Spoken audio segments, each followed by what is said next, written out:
Alderman Rummel. Here. Alderman Notes. Here. Alderman Preschlack. Here. Alderman Gashgarian. Here. Alderman Bushman. Here. Alderman Weber. Here. Chairman Morris and Alderman Novitt are absent. You have a quorum, Mr. Chairman. Okay, thank you. Next item on the agenda is consideration of minutes from the Finance Committee meeting held on November 14th, 2022. Any corrections or modifications?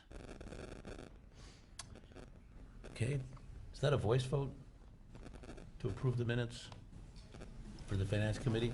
Yeah. So, motion to approve. So moved. Second. Okay, all in favor? Aye. Any opposed? Okay, minutes are approved. Next item on the agenda is an update from Elizabeth Hollab, our finance director, on the city's grant program and some recommendations. So, Thank you, Take it away, Mayor Elizabeth. Pandaleon. Good evening, committee members. This evening, we'll be providing our second annual report on the city's grant program. By way of background, in January of 2021, the City Council approved two agreements initiating a new grant program for the city. The first agreement was with the Ferguson Group for grant outreach, grant support in applications, and assistance in grant writing, and an agreement with Carasoft Technology for their eCivis software, which the city now uses to administer all the grants applied for and received. As noted, this will be our second annual report, finishing up our second complete year with the Ferguson Group, and then we have just a few program recommendations for 2023. This chart here shows city grant awards over the last 5 years. The total is $17.5 million. You can see the grant awards by category and by fiscal year, 2018 through 2022. And the good news to report is that in the last 3 years, the city has been significantly more successful in applying and receiving grant awards for city projects. Some of the notable grant awards are listed here, both the project description as well as the year of the grant award and the amount of dollars. And you'll see throughout we've included some photographs of different grant-funded projects throughout the presentation. I had to grab this slide. This is actually from the November budget workshop, but this is a high-level summary of the 5-year CIP. The importance here is that we have $57.1 million in capital projects proposed over the next 5 years for the city, and 19%, over $11 million, will be grant funded. This chart just compares both the 2021 and the 2022 program statistics as of December 31st. And what you'll see is some differences between the 2 years. Grant opportunity notifications, these are items that the Ferguson Group identified and presented to the city as potential grant opportunities. We had 105 in 2021 and 57 in 2022. In the first year, the Ferguson Group was really throwing everything at the city, trying to get a better understanding of the organization, the operating departments, funding needs, funding desires. And so there were a lot of grant opportunity notifications that staff reviewed and responded back to on the Ferguson Group. As we reported to you last January after year one, we wanted to be a little more strategic in 2022 and instead work from a list of priority projects. And so we expected the number of opportunities to come down, and you can see that happened. However, what you do see is a significant change in grant applications submitted.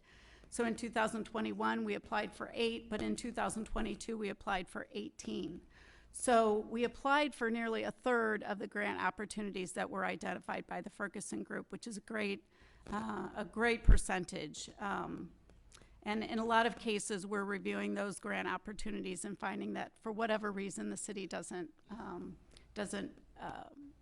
can't apply, isn't eligible for a certain reason, and we provide that feedback to the Ferguson Group so they can get better and better at identifying grant opportunities for us.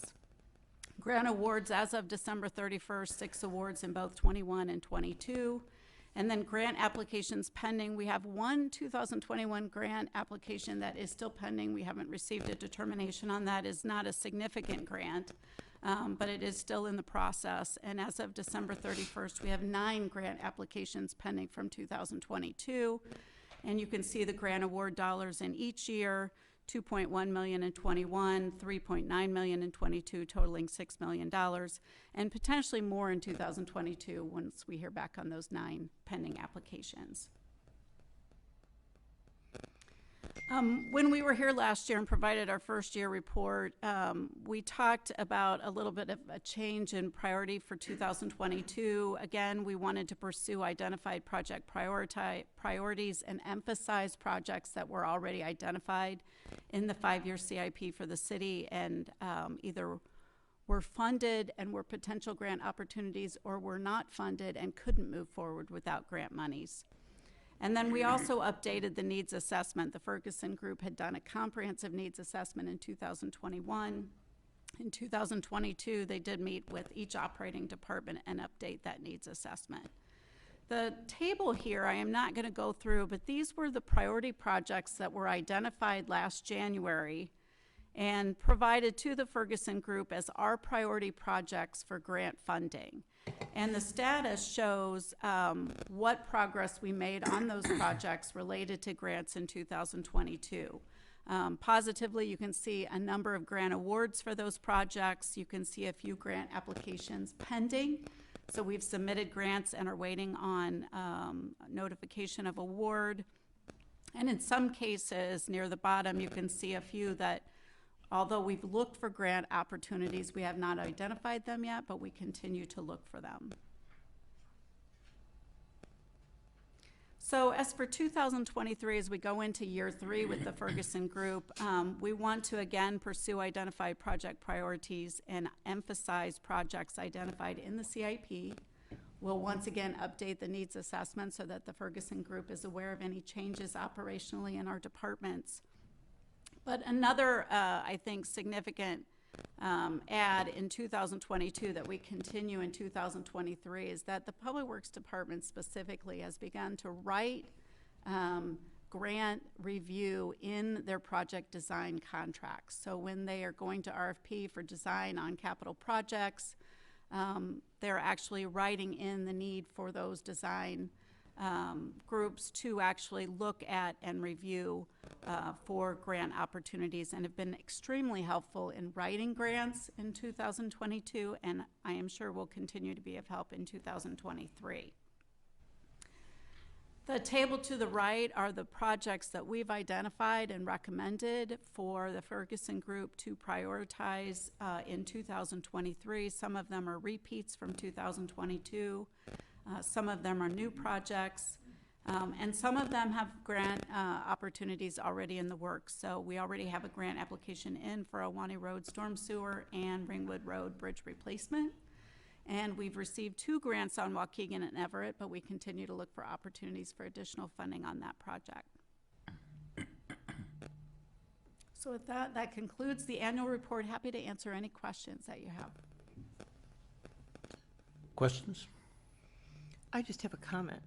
I think I forwarded to the city manager and maybe Mike Thomas. There was an article on a very large grant that was given to Zion Beach State Park for, they were putting some in-water structures to try and hold down on the erosion. And I just wondered if it might be worth us pursuing, I think it was state money, wasn't it? I believe it was, no question. I don't think I see Mike Thomas. He's probably eating dinner downstairs, but no question we will pursue it. And to your point, there are more and more grant opportunities presenting themselves specific to coastal resilience. I think it's becoming obviously an increasing issue. So knowing that we had presented to the council, I think last year, sort of a 5 to 10 year plan to shore up and stabilize our beach, we'll continue to pursue opportunities in the years ahead.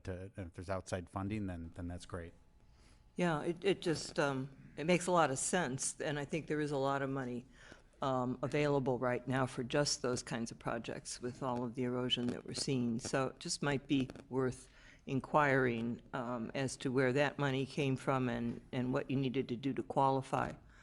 for it. I think we put some of those structures, the county did, off of Fort Sheridan Beach for the same purpose. It's not only habitat, but it's erosion control. So just Correct. something to look. It was a huge amount of money that they're putting into Zion, and it would be nice to get some of that. So just thought I'd bring it up. Yeah, no, we'll certainly explore it further and report back to the council in the near future. Alderman Bushman. Yeah, certainly this grant program that you shared with us very impressive, and certainly bodes well for the city and the effort they put in. I know Ferguson Group and the other group have contributed a lot, but my understanding too is your staff also has been working very diligently to provide the support that has made it very successful. So compliments are to city staff and the success of the program. Well, and I appreciate that, and I wanted to make sure to take the opportunity to acknowledge Elizabeth and her team, as well as our executive staff and some of their teams, for making this a priority and clearly for delivering. I think that the success rate, as you saw on one of the previous slides, is pretty impressive. So recognizing we have limited resources, being more strategic in what we pursue, and taking the time to apply for the grants, really staff's done a tremendous job. So kudos to them. I actually did a little back of the envelope calculation for fiscal years 23 and 24. And this doesn't include the things that are pending still. But if you throw in the Commonwealth Edison project on the bridge and the IDOT project at 41 and Deer Path, the city of Lake Forest will have had $28 million worth of infrastructure investment over those 2 fiscal years, of which we have had to pay for 8 out of 28. 20 million has come from other sources. And so that's just a good way to use our money. So, any other questions? Okay, thank you, Elizabeth. Great to see such good progress on this. It's something you and I have been talking about for a really long time, so I'm glad to see. Next item is review of the planned redesign of the flash report, also presented by Elizabeth. Yes, thank you very much. So one of the goals for the Finance Department in fiscal year 23 is to redesign the flash report. So tonight what we want to do is run by some recommendations, get your input and feedback on those recommendations, things you like, things you don't like, things you don't see that you'd like to, with the hope that we can bring back at your April meeting a final redesigned flash report to move into fiscal year 24. So I did have the opportunity yesterday to review this presentation with Chairman Morris, so he has had the opportunity to actually even tweak a few of these recommendations for us. So we have received his input as well. So one thing we have always envisioned for the new flash report is to make that an OpenGov story. OpenGov story is what we are using for our budget and brief and our popular annual financial report. I think those have been very popular. They're very user-friendly. It really tries to present financial information with much more visual appeal and a better understanding for those who may not, really want to see a table of numbers. And so we want to convert the flash report to our third OpenGov story and also to make it available on the website. The flash report has always been a document that is just distributed to the Finance Committee and internal staff, and we feel with this redesign, we'd like to make that available on the website as part of our financial transparency and make that available to the public and allow the public to see on a monthly basis how we're doing compared to budget. Also, right now, the flash report includes a narrative, a cover memo that tries to provide an executive summary of all the material provided in the flash report. But if we move to an OpenGov story, we feel it's much better to have that narrative kind of run as a thread throughout the document so that they're seeing the data and the narrative together, and so it makes a little bit more sense to the average reader. So those are just some overall recommendations that we'd like to pursue. Next, I'm going to go through this just page by page with your flash report to kind of talk a little bit about how we'd like to redesign and reimagine the information currently presented. Right now, the first page of your flash report is a fiscal year summary that gives you a very high-level total budgeted revenues, total budgeted expenditures, percent received or expended at the year to date, and then a comparison of that percent to the 3-year average so that you have an idea of how we're tracking this year compared to how we've tracked historically. And then we provide you some narrative on significant differences between the current year and 3-year average. What we'd like to do in the redesigned flash report is to first start out with a citywide overview with some pie charts, citywide revenues, citywide expenses, similar to what you see in your budget presentation at the beginning of the fiscal year, to just give them a very high-level understanding of what is made up in the total citywide budget. But then to provide these metrics only for primary funds, not all funds of the city. As you know, some of these funds are very small. They don't have a lot of variation from year to year, and they don't really impact the citywide financials.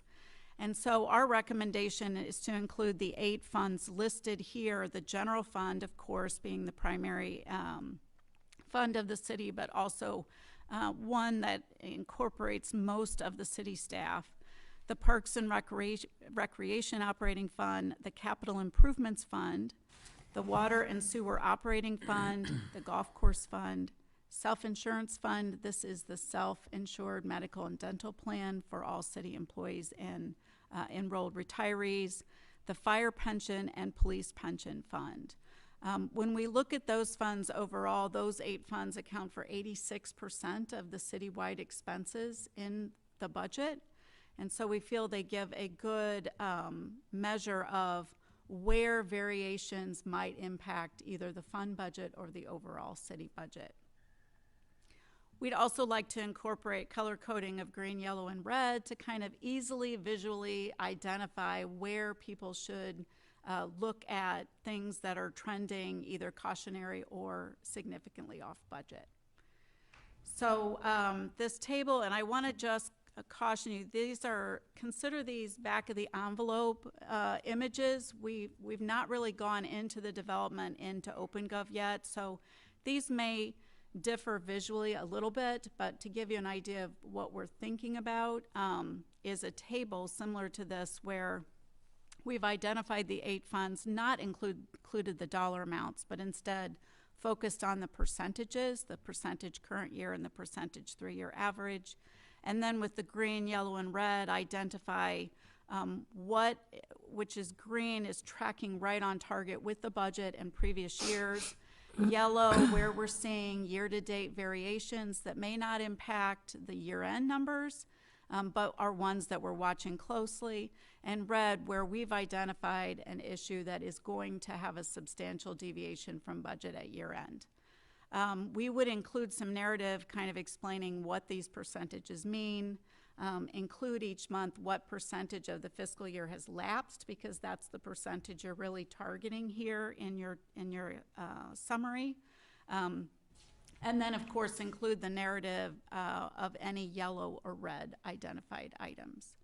So I will pause there and just see if you have any thoughts, comments, concerns about that recommendation. This chart we're looking at here, is this something that you're going to be coming out monthly on? And the first month of the year, green, yellow, red, how accurate, or are you still going to try and do a green, yellow, red after first month or 2? It's an excellent point, because obviously the first few months of the fiscal year, we don't really have data yet to indicate whether that's going to be a year-end trend or whether it's going to normalize before the end of the year. So we would still do green, yellow, red. A yellow or red would only indicate that for the month it was significantly off budget. But I think we tend to have pretty much all greens in the first couple months. I would say fire and police pension might have been red the first month, because we were already recognizing that the market was falling and investment losses were occurring. And so it may well have been a red even in May. Although, you know, again, using the example of the first month or 2, there'll be other months where you do expect it to be out of sync to the 3-year average. Correct. Yep, absolutely. Any other thoughts? Other comments, questions? Comfortable with the recommendations? Okay, great. The next page is a financial flash that really focuses primarily on key revenue sources, most of them in the general fund, but some in other operating funds of the city.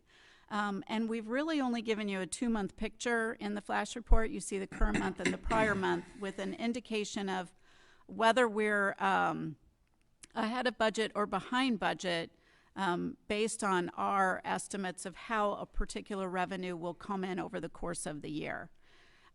We're recommending that we continue to focus on these revenue sources with the exception of vehicle stickers. The reason why we would recommend eliminating vehicle stickers is there's very little variance from year to year.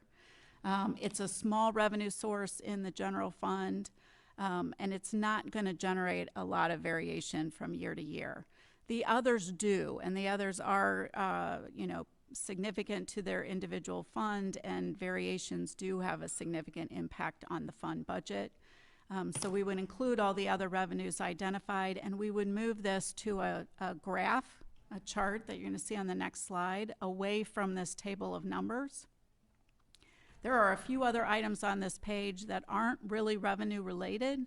One is pump versus metered. This is really something that was derived years ago, and this has probably been in the flash report since the first meter replacement in 2004 to 2006 because there was concern about lost water.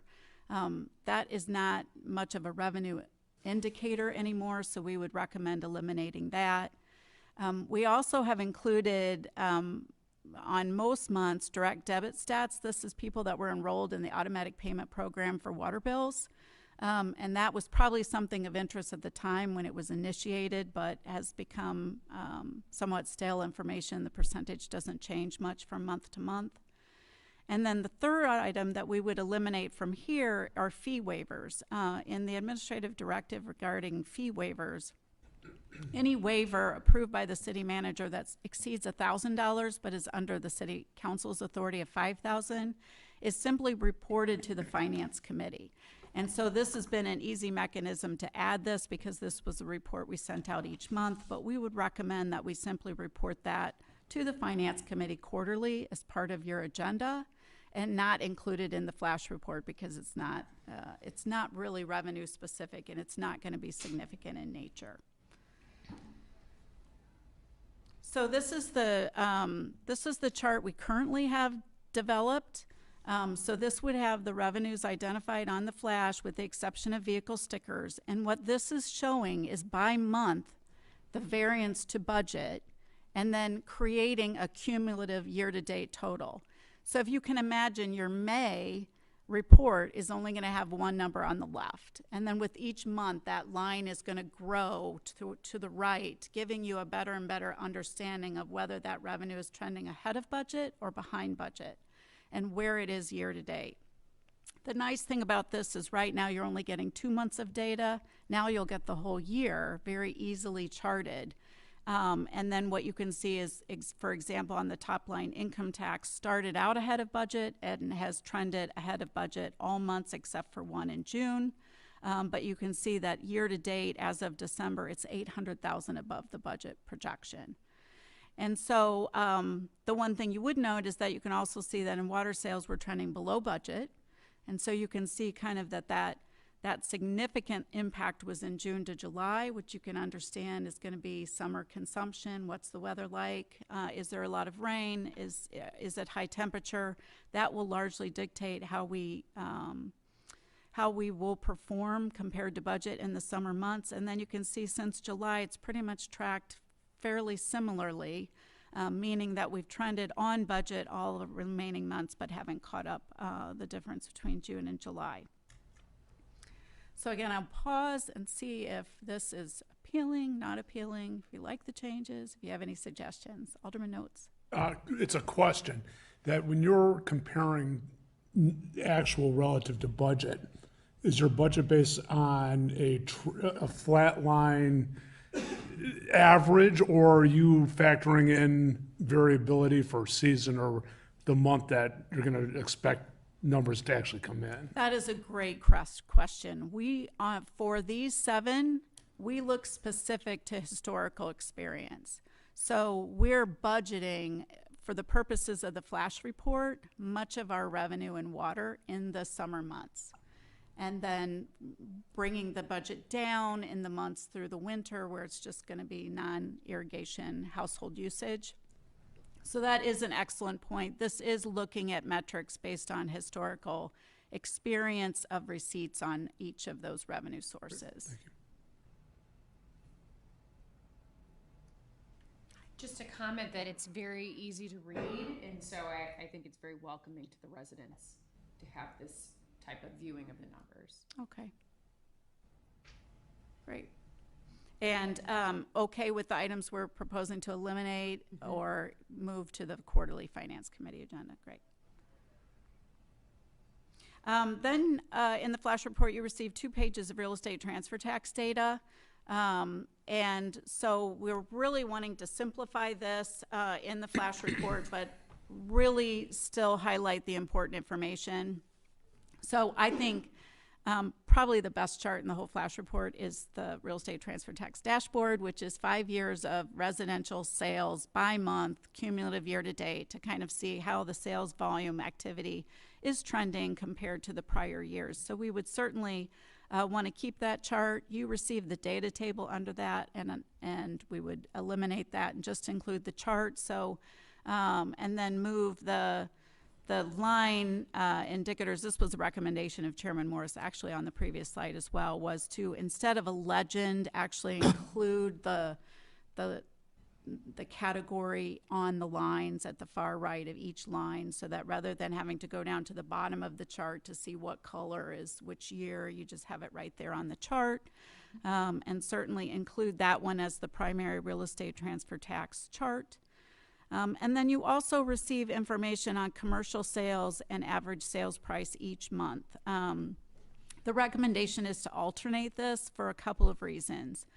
These numbers don't change a lot from month to month. They're interesting, but over time they might become stale, so we thought that it might be interesting to just flip that and have commercial sales in odd months, average sale price in even months, so that there's a little bit of difference to the report from month to month.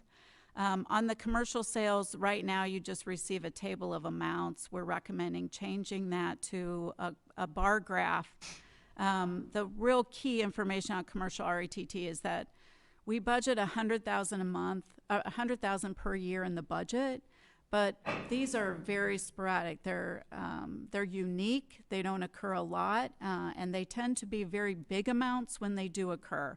And so we thought it was more interesting to see the 5-year budget to actual comparison to kind of see how the revenue fluctuates from year to year based on commercial sales of property.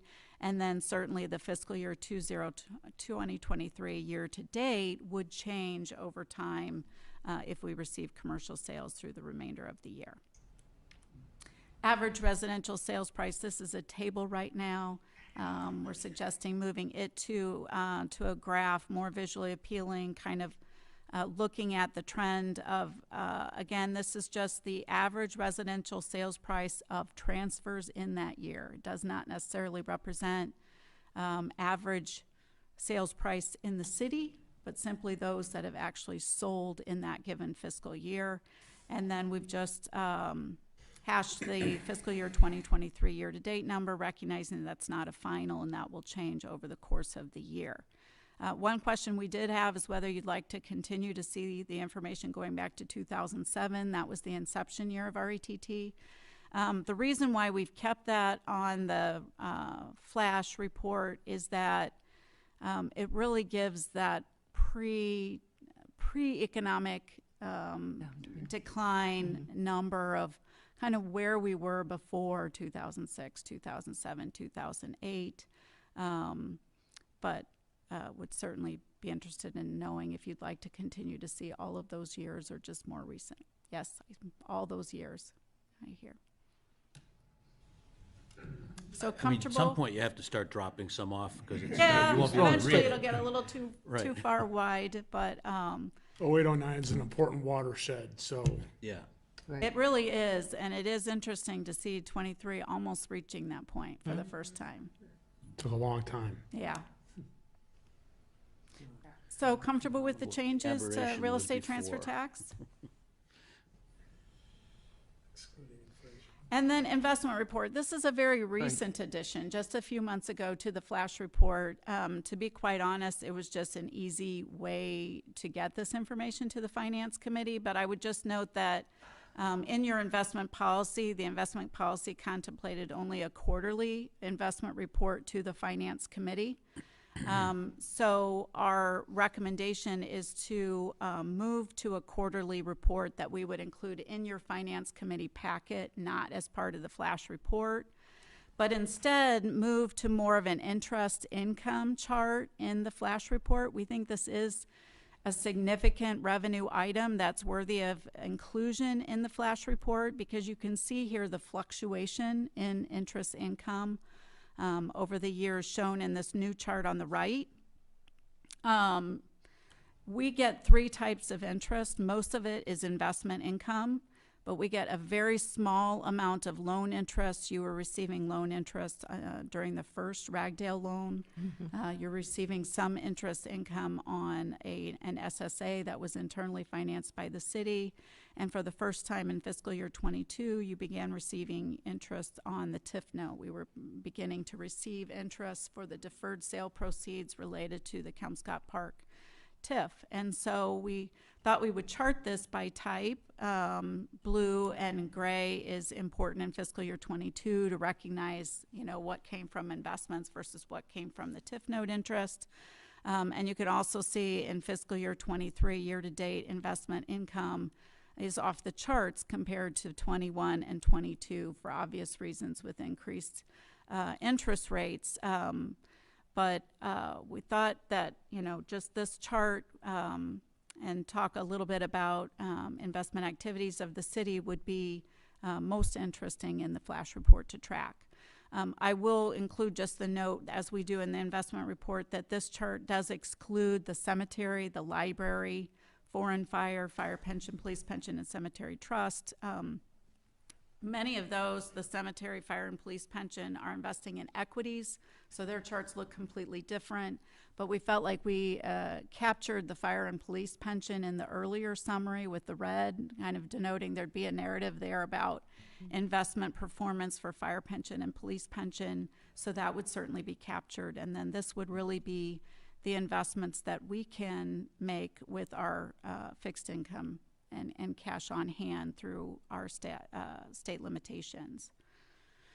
One comment from Chairman Morris was that he did like the idea of having the investment report available on the website. He recommended that we just include in our financial documents on financial transparency the quarterly investment reports, and include in the flash report simply a link to that page in the website. If people were more interested in seeing the actual investments and those underlying things related to this program, they would have access to that, so we would certainly be able to do that.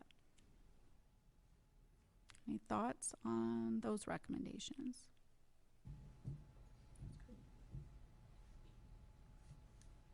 Okay. I think that's an approval.